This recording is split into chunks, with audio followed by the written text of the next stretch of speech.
What's going on? I'm Duncan Robinson, and you're here listening to Real Talk, brought to you by Hisense.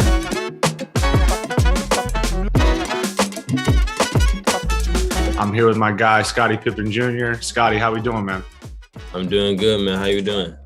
I'm doing well. You out on campus right now? Yeah, actually, I'm out in Nashville, so. That's what's up, man. Well, hey, let's get right to it. Jump into the real recap. I'm going to dive right into it. I just want to know, obviously you got basketball in your name, basketball in your lineage, but what made you decide to play basketball early on in your life? Yeah, like you just said, it's in my family. My dad plays the game, and I just always have been around it. I wouldn't say he pushed me, but, he always kept me around the game. My family all played, so that kind of just always kept me going. For sure. I mean, how do you, having somebody whose dad played, to the level in which he did, how have you found like your own way within the game and, pushing yourself and challenging yourself and paving your own path? I always just loved the game, just having the name, it kind of put pressure on me to always play as well. So I just have always been around this, but I always loved it myself. And then just having the pressure of playing as well has always fueled me to play as well. For sure. When you look back on your career, is there a defining moment or a defining game that sticks out more than any, just in terms of, you rising to the occasion and really starting to make a name for yourself? I would say I won 2 state championships. So I would say my first one, just winning, I won in California. I had moved from Florida to California, and I had won my first year there. So I would say that was a defining moment, just winning the state championship. I don't know if you did that. Did you do that? You get a state championship? I got a New England championship. So where I'm from, I actually went to a prep school. So I didn't play like public school basketball. So I'm from the Northeast. But yeah, I was able to get one in my last season, which is always big. But I remember watching you on those Sierra Canyon teams. You guys had some stacked teams. I'm curious, was there anybody in particular on that team or maybe in college that you've enjoyed playing with? Just like the kind of the chemistry, the backcourt rapport, whatever it is that you've enjoyed playing with? I had a lot of fun with all those guys. I would say Dwayne Washington Jr., he's a rookie now in the league. He was a good team guy. So, I had a lot of fun playing with him my first year. He's a year older than me as well. So it was fun to play with him my first year. Yeah, I know Dwayne. He's from the state of Michigan, so we would work out a little bit. When I was in college, it's been cool to see just how far he's come as a player. His confidence, man, that's one thing he has. Just that unshakable confidence. That's for sure. No, definitely, yeah, that's definitely Dwayne. So obviously, you really sprung onto the scene this year in your junior year. In the mix for National Player of the Year. Talk a little bit about like what that honor, just to be recognized in that conversation, what that means to you. Yeah, it means the world to me. Coming out of high school, I would have never thought I'd be, seen as a player of the year out of college. So it kind of all came on to me at once. But it's an accolade and stuff like that I'm, excited about, I'm appreciative about. So it's just something that, you just only dream of. And then, I'm finally here. So it was something cool to be represented as. Nah, for sure, man. That's big time. Absolutely. And one thing I love about, what I've seen throughout your college career is just how much you've improved year in and year out. For myself personally, I've always taken a ton of pride in my off-season development and, how can I come back next year better than the year before? And that's certainly something you've done from year 2 to year 3, up in just about every, statistical category. Talk a little bit about like your off-season approach, kind of what goes into the development side of it and how you looked to improve coming into this season. Yeah, I would say my last 2 seasons, the things I, worked on the most is probably just weightlifting, just getting stronger. And that just brought me a lot of confidence itself, as well as just like playing. And, in college, I got to play a lot more than other freshmen. So I was able to like play through my mistakes and stuff like that.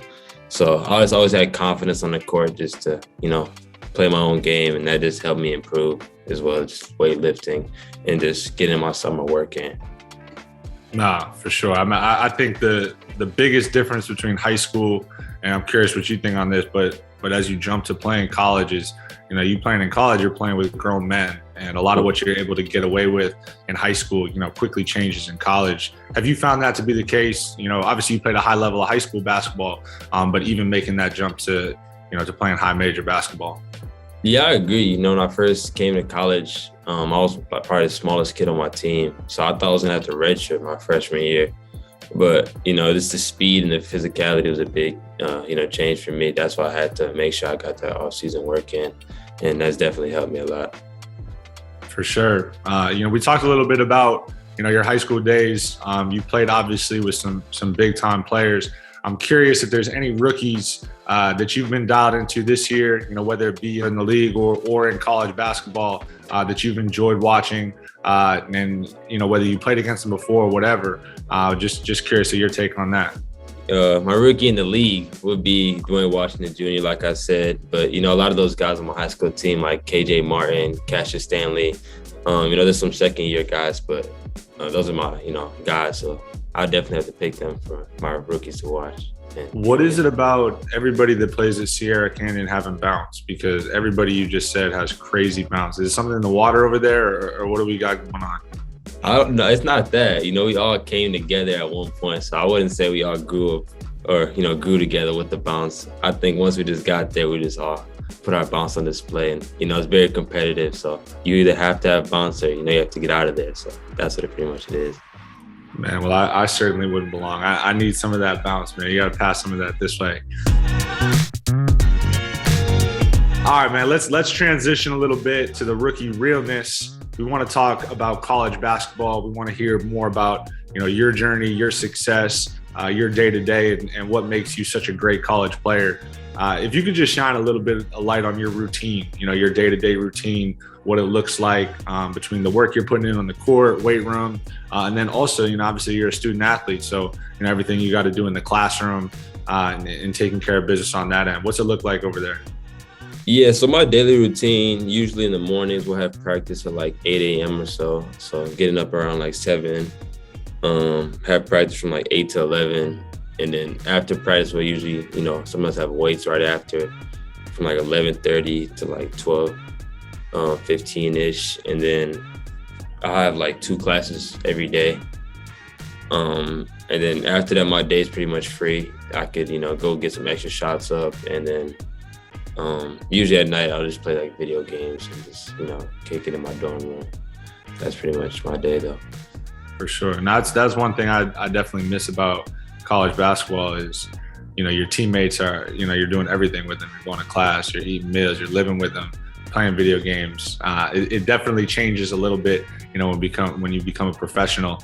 So definitely cherish that, all those memories while you can. You have any players that you like kind of idolize or look up to, whether it be play style or their journey and their story? I would say 2, Damian Lillard and Fred VanVleet, 2 guys that, are underrated like myself and, just undersized. And I just always, watch their journey and just embrace their just hard work and, dedication. Bet on yourself and double down, man. Yeah. Both those guys are great role models to look up to. And honestly, having watching you played and obviously played against them, there's a lot of carryover there in terms of how you guys play. What do you think the most challenging aspect of playing college basketball is, especially when you're, somebody who's going to be featured on scouting reports the way that you are? You have teams night in and night out, preparing for how can we slow down, Scotty Pippen Jr. So what have you found to be the most challenging part of college basketball? I would say the most challenging part is just balance, just having to go to class and then, go and be able to perform at night. I think that's just a balance I've been, gotten used to over my 3 years here, as well as, like you said, being on scouting reports and stuff like that. Just, just being able to adjust to how teams guard me. That's been a shift for me because in high school and middle school, I was never the best player on my team. So I was never used to being double teamed, never used to being, main focus point on the team. So just being used to that and just embracing being the man on the team. How do you think having those different roles, because you mentioned, in high school, maybe not being the best player, but now, you're featured the way you are. How do you feel the fact that you've had to handle those different roles has helped you grow as a player and also as a person? Yeah, it's definitely helped me grow as a person just because I've seen, all sides of a team, just being a role player from being someone that was on the bench and then just being the guy. So I've seen every aspect. So I know how, players think and how they, see the game. And then this as a player just helped me because I just knew how to play the game the right way, not to be selfish, but to also get my teammates involved and just, play how others want to play with someone. No, for sure. I tell people all the time, once you get to the professional level, there's really only 2, maybe 3 people that really get the ball like that. So you got to find a way to fit in, or otherwise you're getting out. So I think someone like you who's, played different roles and had to play in different ways, I definitely think that bodes well for your success for sure. So I'm curious, man, like obviously you have so many expectations now. You've ascended to this high level of being a college player. What do you see for yourself in these next few years? Yeah, definitely just finishing out this, my college career off strong. And then, hopefully just to make it to the next level and just play professionally. That's where I see myself in the next couple of years and just, having success at that and just, having fun with this game. For sure. What I'm assuming you watch, both college and professional basketball. I'm curious, when you're just watching, what do you kind of notice to be the biggest difference between like the play style and the games, between the two?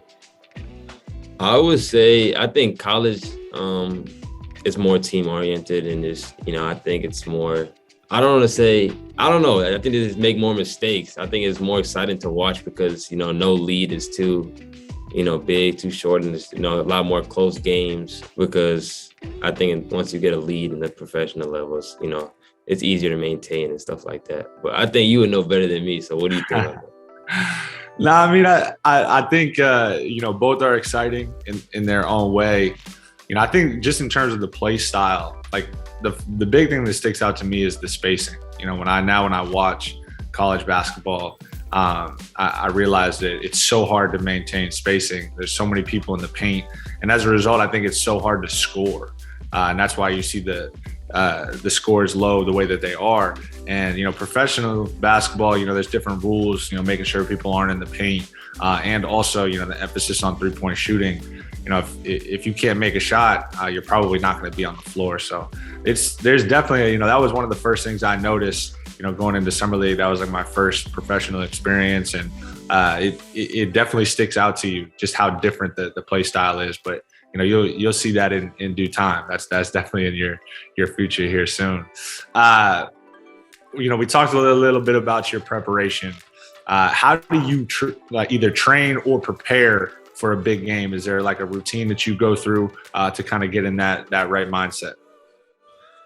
I wouldn't say I have a routine. I kind of like to, not try to overthink the game and, stress over it. So usually like the night before a game, I'll just, hang out with my teammates, after practice or something like that, go get something to eat, probably hop on video games and just play with them.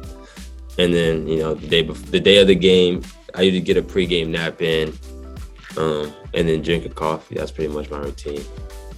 Gosh, coffee, that's a must for sure. What video games are we playing? Is it still Fortnite? That's what it was back in the day. I don't know. No, I don't play. I play Call of Duty now. That was the main thing, like NBA 2K. I don't play Fortnite anymore. Got you. Is you have like a favorite pregame or postgame meal that you got to have, or is it just kind of like what you get is what you get? I don't really have a favorite. I say before games, I usually just get pasta and chicken. I wouldn't say it's my favorite, but it's something that's kind of light, but keeps me going. And then post game, I like steak and mashed potatoes. That's like my go-to meal. So I could always have that. Man, eating good over there, man. That's steak and mashed potatoes. There it is. All right, man. Let's transition to locker room realness. In this little segment, we want to talk about who inspires you and who's giving you the best advice throughout your career. So I'll start with that. You've had some big time coaches. Obviously, in your family, you have great leaders as well. But I'm curious, Where is the best piece of advice that you've ever been given, and who was it from? I've gotten a lot of good advice. I wouldn't be able to like point one piece of advice that someone's given me, but it's definitely probably from my dad or like one of my uncles. Every time I've gone through something throughout my career, I've always been able to like get information from them and, just bounce back. They always kept it real with me and always, kept me motivated to play this game. So definitely someone from my family, but I don't know what type of advice. For sure. When I look back on my career, I've coined the term reference points. I've noticed little points in my career that kind of served as springboards for my future success. And I'm curious if you feel, is there any moment, whether it be a conversation, whether it be a game that you had, or an experience, or maybe a perspective shift or realization that you've had that you really felt helped propel you forward? Maybe it is a conversation, or maybe it is something as simple as a game that built some confidence. Is there anything that sticks out in that regard?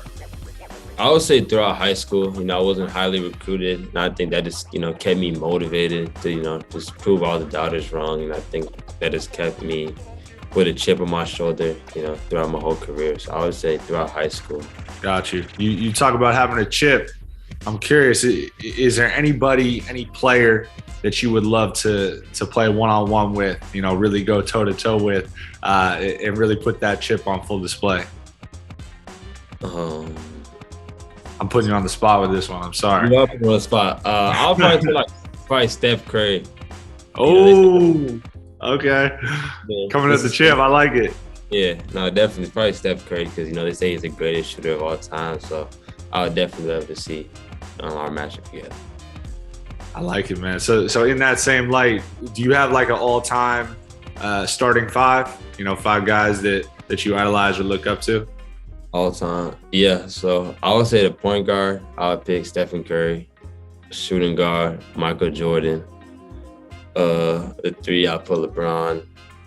The 4, Kevin Durant, and then the 5, I'll probably pick Shaq. Damn, no love for your pops. I thought he was gonna make an appearance in there, man. He'll be a 6 man. I'll put him in there as a 6 man. All right, we'll throw him in as a 6 man. All right, man. Well, this was fun, man. I appreciate you hopping on here with me and us chopping it up. I'm wishing you nothing but luck moving forward. That was Real Talk, sponsored by Hisense.